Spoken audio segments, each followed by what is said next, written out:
এই যে এত সুন্দর বৌদ্ধ মূর্তিগুলো আপনারা দেখতে পাচ্ছেন, এটা হচ্ছে থাইল্যান্ডের ফুকেট ওল্ড টাউনের ওয়াট ম্যাংনামিট টেম্পল। যেহেতু থাইল্যান্ডে বৌদ্ধ ধর্মাবলম্বীর সংখ্যাই বেশি, সেহেতু এখানে অনেকগুলা বৌদ্ধ প্যাগোডা রয়েছে।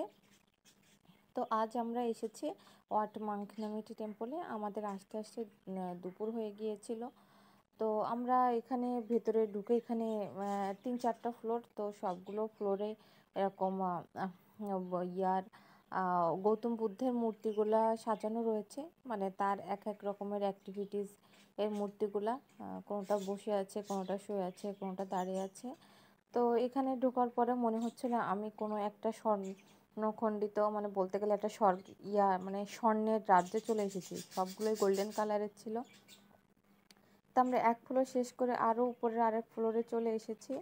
তো এখানে আরও ট্যুরিস্টরা ছিল, তারা ভিডিও করছিল। সামনে যে আমার হাজব্যান্ড ভিডিও করছে, আর এদিক দিয়ে আমিও আমার ব্লগের জন্য ভিডিও করছি। তো আমরা খুব বেশি একটা সময় এখানে স্পেন্ড করি নাই, আমরা জাস্ট ফ্লোরগুলো ঘুরে ঘুরে দেখেই উপরে চলে গিয়েছি। কারণ এখানে সবগুলো মূর্তিই একই রকম মনে হয়েছে আমার কাছে। তো আমরা এখান দিয়ে একবারে টপ ফ্লোরে চলে এসেছি। তো এখান দিয়ে দেখেন বাইরে সমুদ্র দেখা যায়, এখানে একটা স্বর্ণের মূর্তি, তার ওপাশ দিয়ে পাহাড়, উপরে আকাশ, সব কিছু মিলিয়ে একটা অপরূপ দৃশ্য অনুভূতি হচ্ছিল। আর এখানে মন্দিরের মানে প্যাগোডার মাথাটা একবারে মনে হচ্ছে আকাশে গিয়ে মিশে গেছে। পাহাড়, আকাশ, আর এই স্বর্ণখণ্ডিত মন্দির, আর সামনে সমুদ্র, সব কিছু মিলিয়ে দৃশ্যগুলো উপভোগ করার মতো। তো আসলে আপনাদের কাছে ভিডিওটা কেমন লাগলো অবশ্যই জানাবেন।